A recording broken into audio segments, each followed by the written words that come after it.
Hello दोस्तों, आप सभी का स्वागत है हमारे YouTube चैनल फैंटास्टिक मैथमेटिक्स में। तो चलिए आज हम क्लास 10th मैथमेटिक्स का चैप्टर 4 क्वाड्रेटिक इक्वेशन की एक्सरसाइज 4.2 का क्वेश्चन नंबर फर्स्ट का सेकंड वाला पार्ट करेंगे। तो पहले देख लेते हैं कि क्वेश्चन नंबर फर्स्ट में क्या बोला है। तो बोला है find the roots of the following quadratic equations by the factorisation method, या फिर मेथड कर लो, फैक्टराइजेशन कर लो, बात ही एक ही है। तो यहां पर आपको जो क्वाड्रेटिक इक्वेशन दे रखी है उसको फैक्टराइजेशन के थ्रू हमें क्या करना है, सॉल्व करना है। तो क्वेश्चन नंबर फर्स्ट के जो सेकंड वाले पार्ट में आपको जो इक्वेशन दे रखी है वो क्या है, वो है 2x² plus x minus 6 is equal to 0।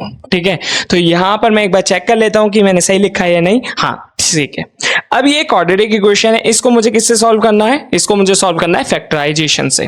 Factorisation का मतलब मिडिल टर्म स्प्लिटिंग से, क्योंकि मिडिल टर्म स्प्लिटिंग ही हमें पता है। ठीक है, तो मिडिल टर्म स्प्लिटिंग में क्या करते हैं हम, 2 6 12। तो देखो 12 के मैंने क्या करे, फैक्टर करे, तो 2 6 और 2 3 और 3 1। अब देखो मुझे यहां पर ये जो देखो क्या होता है, क्या करना होता है, तो मैं बताता हूं। देखो जैसे जो क्वाड्रेटिक इक्वेशन होती है उसकी जो स्टैंडर्ड फॉर्म होती है वो क्या होती है, ax² plus bx plus c, ठीक है, इज इक्वल टू 0। आपको क्या करना होता है, a की मल्टीप्लाई करनी होती है c से। ठीक है, a की मल्टीप्लाई करनी होती है c से। फिर जब a और c के आप फैक्टर करते हो ना, मतलब a और c के हमने करे फैक्टर, तो उस फैक्टर के बाद जो हमें फैक्टर्स मिले उसके, है ना, जब हमने फैक्टर करा, जैसे मेरे को फैक्टर मिले, तो इनको या तो ऐड करना है या फिर इन्हें सब्ट्रैक्ट करके मुझे क्या लाना होता है, b लाना होता है। तो इस केस में जो b है वो क्या है, 1 है। तो यहां पर मैं देखो क्या करता हूं, 2 2 4 होता है, 4 आ गया, फिर बचा 3, तो 4 माइनस 3 करके ही तो 1 आएगा। अगर मैं तुमसे कहूं कि मुझे 1 लाना है और 4 और 3 है, तो तुम कहोगे 4 और 3 को माइनस करेंगे, ना कि प्लस करेंगे। तो ये जो है आपको खुद से ही आइडिया लगाना है कि आपको वहां पे प्लस करना है, कहां पे माइनस करना है। अगर मुझे 7 चाहिए होता तो मैं क्या करता, 4 और 3 को ऐड करता। ठीक है, इतनी बात समझ आई। अब देखो यहां पर क्या करना है, जब मैंने देखा कि 4 माइनस 3 इज इक्वल टू 1, पर 4 और 3 की मल्टीप्लाई करके वही नंबर आने चाहिए जिसके आपने फैक्टर करे, वरना आपने गलत करा है। ठीक है, इतना समझ आया। तो यहां पर जो ये इक्वेशन लिखी है 2x² plus x minus 6 is equal to 0, वहां पर मैंने क्या करा, 2x² ये तो एज इट इज लिखा, प्लस लगाया, 1 की जगह पर ये लिख दिया, 4 माइनस 3 ब्रैकेट लगाया, और x वैसे ही, माइनस 6 भी वैसे ही, और इज इक्वल टू 0। अब क्या करना है, अब देखो यहां पर ये आया 2x², अब यहां पर प्लस आगे से हमला करेगा और x पीछे से, हर नंबर पे। तो जैसे 2 नंबर है ना, तो यहां पर क्या आएगा, प्लस का, देखो प्लस आया, 4 इंटू एक्स तो क्या हो गया 4x, फिर प्लस माइनस माइनस, फिर यहां पर क्या हो जाएगा 3 के साथ क्या लिखोगे x, फिर माइनस 6 इज इक्वल टू 0। अब यहां पर देखो ये जो टर्म्स है, अगर मैं कहूं कौन सी कितनी टर्म्स हैं, 1 2 3 4, अब ये 4 टर्म्स हो गए ना, तो 2 2 में बांट लो। 2 2 में क्यों बांटने को कह रहा हूं, क्योंकि हमें निकालना है यहां पर इस स्टेप पे कॉमन। याद रखना हमें यहां पर क्या निकालना है, कॉमन। अगर आप दोबारा से कुछ ऐसा करो कि वापसी x को कॉमन, यहां से इन दोनों में से x को कॉमन ले आओ, तो फिर यहां पहुंच जाओगे। तो आपको पीछे नहीं जाना, आपको आगे जाना है। तो यहां पर मैं क्या करता हूं, देखो कॉमन निकालता हूं। देखो कॉमन निकालने का मतलब क्या होता है, अगर मैं डिटेल में पढ़ूं तो ये जो 2x² लिखा हुआ है ना, ये दरअसल में क्या लिखा हुआ है, 2 इंटू एक्स। ठीक है, ये इंटू है और ये x है, समझ आया। अब यहां पर क्या लिखा हुआ है, 4x। तो 4x क्या है, 4x है 2 इंटू एक्स। ठीक है, अब मैं कहूं कि बताओ कि ऐसी चीज जो दोनों में आ रही हो, तो देखो x दोनों में आ रहा है, ठीक है, और एक ये वाला 2 दोनों में आ रहा है। ठीक है, तो इन्हें ही हमें बाहर निकालना होता है। जब हम इन्हें बाहर निकालते हैं ना, तो इसे ही कहते हैं कॉमन। तो यहां पर जब मेरा 2 बाहर आया, देखो दोनों में आ रहा है 2, और x भी मेरा क्या आ रहा है, दोनों में, तो मैंने बाहर निकाला। जब मैंने बाहर निकाला तो ऊपर वाले में से देखो क्या बचा, ऊपर वाले में से बचा x, तो अंदर लिखोगे x, फिर प्लस का साइन एज इट इज लगाओगे। नीचे वाले में से क्या बचा, नीचे वाले में से बचा 2, तो यहां पर आ गया 2, फिर माइनस।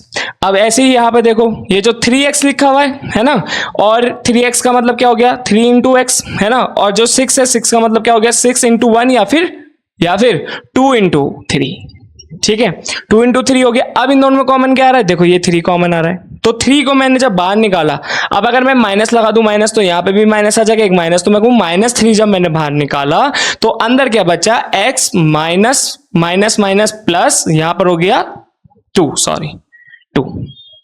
क्योंकि देखो यहां पर क्या बचा था हमारा 2 इज इक्वल टू 0। अब ये जो टर्म है ये 4 4 नहीं रही, अब ये कितनी हो गई 2 2, देखो ये 2 और ये 2, अब इन दोनों में से क्या कॉमन आ रहा है, तो मेरा आ रहा है x प्लस 2 कॉमन आ रहा है। तो मैंने बाहर क्या निकाला, जब मैंने इन दोनों में से बाहर निकाला तो इधर बचा 2x, फिर यहां पर आया -3, तो बाहर मैंने x प्लस 2 निकाला तो अंदर क्या बचा 2x - 3 इज इक्वल टू 0। अब जब हम इस स्टेप पे आ जाते हैं, ये जो स्टेप होता है इसे कहते हैं कि जब हम इस क्वाड्रेटिक इक्वेशन के लीनियर फैक्टर्स को, ये दोनों क्या है लीनियर फैक्टर्स है, जैसे अगर मैं कहूं कि 12 तो 12 इज इक्वल टू 4 इंटू 3, तो ये जो 4 है और ये जो 3 है ये 12 के फैक्टर हैं। ऐसे ये जो क्वाड्रेटिक इक्वेशन है उसके ये जो दो लीनियर आई हैं, ये जो दो लीनियर फैक्टर हैं इस क्वाड्रेटिक इक्वेशन के, इतना समझ आया। तो इन्हीं को हम 0 के बराबर रखते हैं, तो जब हम 0 के बराबर रखते हैं तो हमें क्या मिलता है, रूट्स मिलता है। तो यहां पर जब मैं x प्लस 2 को 0 के बराबर रखूंगा और 2x - 3 को 0 के बराबर रखूंगा तो मुझे क्या मिलेंगे, रूट्स। तो x इज इक्वल टू -2 मिल गया इस केस में, तो x इज इक्वल टू 3 और x is equal to 3 divided by 2। तो ये दोनों जो हैं वो हैं रूट्स हैं किसके, क्वाड्रेटिक इक्वेशन के। कौन सी वाली के, जिसको हमने सॉल्व करा है।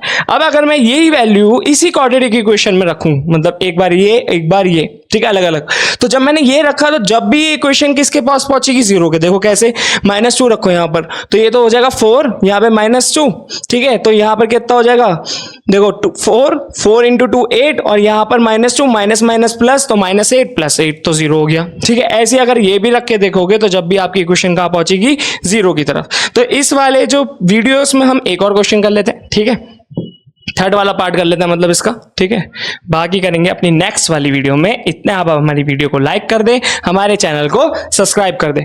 तो थर्ड वाले पार्ट में क्या दे रखा है, थर्ड वाले पार्ट में जो इक्वेशन है वो है √2x² + 7x + 5√2, ठीक है। तो यहां पर क्या दे रखा है, √2x² + 7x, ठीक है, + 5√2 इज इक्वल टू 0। अब ये वाली बहुत ध्यान से देख लेना, क्योंकि रूट में बच्चों को बहुत ज्यादा क्या होती है, दिक्कत होती है, टेंशन आती है। तो देखो क्या करना है, जैसे मैंने इसमें कहा था कि a की मल्टीप्लाई c से करनी है विदाउट साइन, बस आपको नंबर देखने हैं। तो यहां पर √2 की मल्टीप्लाई किससे करनी है, 5√2 से।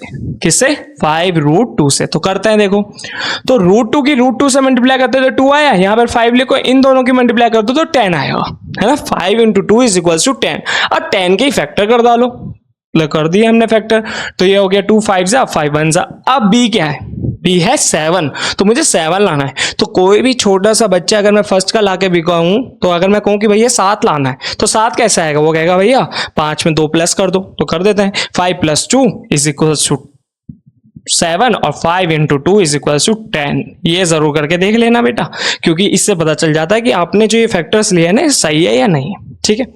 तो यहां पर मेरा क्या आ गया, देखो √2x² ये एज इट इज लिखा, बस 7 की जगह पे क्या लिख दिया मैंने, 5 + 2, ठीक है, x एज इट इज, फिर plus 5√2 as it is equal to 0, ठीक है। अब देखो क्या करना है, वही जैसे मैंने यहां पर बताया था x की मल्टीप्लाई होनी है, वैसे ही यहां पर करेंगे। तो √2x² + 5x, ठीक है, फिर प्लस का 2x, फिर प्लस 5√2 इज इक्वल टू 0। अब 4 टर्म आ गई, 4 टर्म्स में हमने 2 में बांटा और कॉमन निकालना है। इसमें से देखो कुछ कॉमन नहीं आ रहा, तो क्या आएगा, x आएगा, मतलब नंबर कॉमन नहीं आ रहा पर x कॉमन तो आ ही रहा है ना, जैसे x² और x, तो यहाँ पर x बाहर आया। तो जब यहां से निकाला तो 2x थे यहाँ, तो एक बाहर निकाल लिया तो एक बचेगा, फिर प्लस यहाँ पर एक ही था तो वही बाहर निकाल लिया तो सिर्फ 5 बचेगा, ठीक है। अब यहाँ पर जब हमारा जैसे ये पूरा ही आ जाता, सपोज करो ऐसी इक्वेशन आएगी आगे, उसे भी सॉल्व करेंगे। सोचा अगर ये पूरा 5x ही कॉमन आ जाता, जब यहाँ पर क्या लिखते हैं हम 1, 0 मत लिख देना, गलत हो जाएगा, ठीक है। अब इन दोनों में से क्या कॉमन आ रहा है, तो बच्चे सोचते हैं कि इन दोनों में से कुछ कॉमन नहीं आ रहा, पर आ रहा है। देखो क्या कॉमन आ रहा है, मैं कह रहा हूं इसमें से कॉमन आ रहा है √2। आप कहोगे कि हम तुम्हारी बात क्यों माने कि √2 कैसे कॉमन आया, क्यों बेटा देखो ये जो 2 होता है ना, ये जो 2 होता है वो दरअसल में √2 इंटू √2 होता है, ठीक है, और ये लिखा हुआ 5√2, तो 5√2 का मतलब क्या होता है, 5 इंटू √2, ठीक है। अब देखो कॉमन आगे नहीं आ गया √2, तो √2 बाहर का निकाला, तो यहां से क्या बचेगा, एक √2, मतलब जब बाहर निकाला एक √2 2 में से, तो एक √2 बचा, है ना। कहेंगे √2 क्या कर रहे हो। अब यहाँ पर हमारा x आ गया प्लस फिर 5 आ गया, ठीक है, क्योंकि 5√2 लिखा हुआ था ना, तो एक ही बाहर निकाले तो बचा क्या, 5। इतना समझ आया। अब देखो ये 2 टर्म में आ गया, तो 2 टर्म में आ गया तो हमने क्या निकाला, 2x प्लस 5 ये हमारा बाहर आ गया, तो √2x प्लस 5 हमारा बाहर आया। तो बचा क्या, इस टर्म में से हमारा बचा x, तो मैंने अंदर लिख दिया x। इस टर्म में से हमारा बचा √2, तो मैंने लिख दिया √2। अब ये आ गए हमारे लीनियर फैक्टर, इन्हीं को हमें किसके बराबर रखना है, 0 के। तो यहां पर देखो √2x plus 5 is equal to 0 और x plus √2 is equal to 0। यहां पर आ जाएगा √2x इज इक्वल टू -5, फिर ये आ जाएगा x is equal to -5 upon में √2, यहां पर आ जाएगा x इज इक्वल टू -√2। तो ये हमारे क्या आ गए, ये आ गए हमारे 2 रूट्स इस क्वाड्रेटिक इक्वेशन के। अगर मैं इसमें से एक भी वैल्यू को इसमें रख दूं तो वो वैल्यू कहां, ये पूरी इक्वेशन कहां जाएगी, 0 के बराबर। कहोगे ऐसे ही, देखो रख के देख लेते हैं, मानते नहीं हो तो तुम, विश्वास नहीं है अगर, तो ये वाली वैल्यू रखते हैं। तो देखो इक्वेशन क्या थी, √2x², ठीक है, प्लस 7x, ठीक है, फिर प्लस 5√2 इज इक्वल टू 0। तो ये इक्वेशन 0 के बराबर जाएगी। तो x की जगह पर ये वैल्यू पुट करनी है। तो देखो 2√2 मतलब ऐसे ही, फिर x की जगह पे क्या आएगा, -5 डिवाइडेड बाय √2 उसका स्क्वायर, फिर प्लस 7 इंटू -5 डिवाइडेड बाय √2, फिर प्लस का 5√2 इज इक्वल टू 0। देखो यहाँ पर जगह नहीं है तो थोड़ा सा मैं बोर्ड को कर लेता हूँ साफ। देखो अब क्या होगा, पीछे से मेरा एक और मार्कर गिर गया, ठीक है। तो यहां पर देखो क्या आएगा, √2 इंटू माइनस के नंबर का स्क्वायर कर देते तो पॉजिटिव हो जाता है, तो 5 का स्क्वायर कितना होता जाता है, 25 डिवाइडेड बाय √2 का स्क्वायर कितना होता है, 2 होता है, ठीक है। तो यहाँ पे 2 आ गया, फिर प्लस 7 5 35, तो यहाँ पे प्लस माइनस माइनस, तो 35 डिवाइडेड बाय √2, ठीक है, ये हो जाएगा प्लस का 5√2 इज इक्वल टू 0। अब यहां पर देखो ये जो टर्म हो गई इसको मैं लिख सकता हूं 25√2, ठीक है, डिवाइडेड बाय 2, फिर ये माइनस का यहां पर कितना हो जाएगा, एक काम करो ये ऊपर से हमने ये काट लेते हैं, तो ये हो जाएगा √2, तो इसको मान लेते हैं √2 और यहां लिख देते हैं 25, ठीक है। फिर अब यहां पर क्या गया, 35√2, फिर प्लस 5√2 इज इक्वल टू 0। अब क्या करना है, अब देखो यहां पर इसके नीचे लगाना है 1, तो इन तीनों का एलसीएम क्या आ जाएगा, √2 आ जाएगा। इतने मेरा मार्कर भी सूखने लगा, तो यहां पर आ गया 25 माइनस 35, फिर प्लस यहां पर देखो √2 की मल्टीप्लाई। अब ये तो मैंने एज इट इज क्यों लिख दिया, क्योंकि √2 देखो 1 ही आता, तो 25 यहां पर आ गया, √2 के टेबल में कितनी बारी जाता है, 1 बारी जा, तो 35 एज इट इज आ गया। पर 1 के टेबल में √2 कितनी बारी जाता है, √2, तो वहां पर मैंने उसकी मल्टीप्लाई करी, तो 5√2 इंटू √2 इज इक्वल टू 0। अब देखो यहां पर क्या आएगा, ये आएगा देखो 25 में से गए तो -10, अब यहां पर ये हो जाएगा प्लस का 10 divided by √2 is equal to 0, 0 divided by √2 is equal to 0, तो 0 इज इक्वल टू 0। तो देखो सेटिस्फाई कर दिया, नहीं कर दिया इसने इस इक्वेशन को। तो आप जब भी कोई वैल्यू निकालो, ये वाली या ये वाली, जब इस इक्वेशन में डालो तो जब भी ये 0 के बराबर होगा, ये वाली या फिर ये वाली वैल्यू जब आप इस इक्वेशन में डालोगे तो जब भी वो किसके बराबर पहुंच जाएगी, 0 के। तो यहां पर हमारी ये वीडियो हो जाती है समाप्त। तो होप आपको हमारी वीडियो समझ आई होगी। अगर आपको हमारी वीडियो समझ आए तो प्लीज हमारी वीडियो को लाइक करें, हमारे चैनल को सब्सक्राइब करें, अपने दोस्तों को जरूर शेयर करें, और अगर आपको कोई डाउट हो तो प्लीज कमेंट करके बताएं। Thanks for watching.